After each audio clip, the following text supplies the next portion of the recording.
Indian government rejects Binance's plea to resume operations, demands PMLA compliance. Hassan Shittu last updated. February 5, 2024 at 8:59 GMT plus 23 min read. Source: AdobeStock/Prime91 cryptocurrency exchange. Binance is engaged in discussions with the Indian government to regain access to its mobile app and website in the country following its delisting from Apple's India App Store. While Binance is prepared to pay taxes and penalties, it is currently unwilling to comply with the Prevention of Money Laundering Act (PMLA) guidelines, according to reports. The government has rejected Binance's request for a temporary resumption, insisting on complete compliance with Indian legislation, including PMLA. The government is also collaborating with banks to take action against traders using virtual private networks (VPNs) to access Binance's website, aiming to curb illegal crypto trades. Indian government steps up measures against VPN usage to access blocked URLs. On December 28, India's Financial Intelligence Unit (FIU), under the Finance Ministry, issued compliance show cause notices under the Prevention of Money Laundering Act (PMLA) to several cryptocurrency exchanges. The government initiated the process to block the URLs of these entities operating without compliance. While the URL blocking process is ongoing, these URLs are currently functional in India, as the extensive paperwork required for the action is yet to be completed, according to a source familiar with the matter.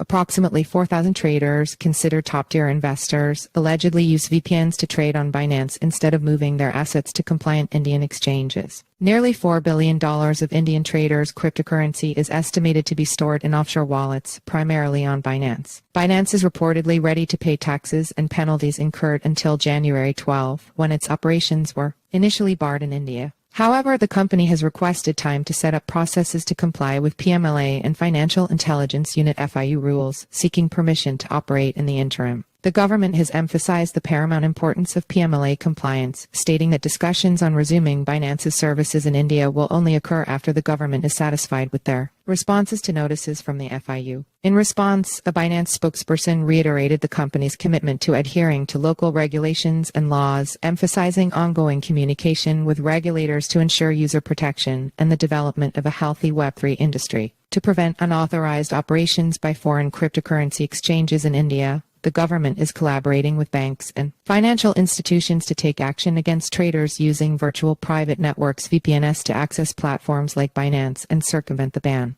Legal challenges and potential workarounds for Binance in India. Earlier this month, the government blocked the websites and mobile apps of 9 offshore cryptocurrency platforms, such as Binance, KuCoin, Huobi, Oxgate, EO, Bittrex, Bitstamp, Mex, Global, and Bitfinex, as they failed to respond to show cause notices sent by the FIU. The FIU, an intelligence division of the Finance Ministry, imposes disclosure requirements on cryptocurrency exchanges, including reporting trades exceeding Rs 10 lakh, conducting thorough Know Your Customer (KYC) procedures, and detecting suspicious trade patterns. Binance, among others, is reportedly reluctant to open its trades for scrutiny, potentially diverting significant investments away from the platform. Industry sources suggest potential workarounds involving establishing an Indian entity with Binance that signs a memorandum of understanding with Binance International. While this entity functions like any other corporation and complies with documentation requirements, the trades occur on the offshore platform, potentially escaping the FIU disclosure obligations. However, given the government's aggressive scrutiny, such arrangements may face rejection.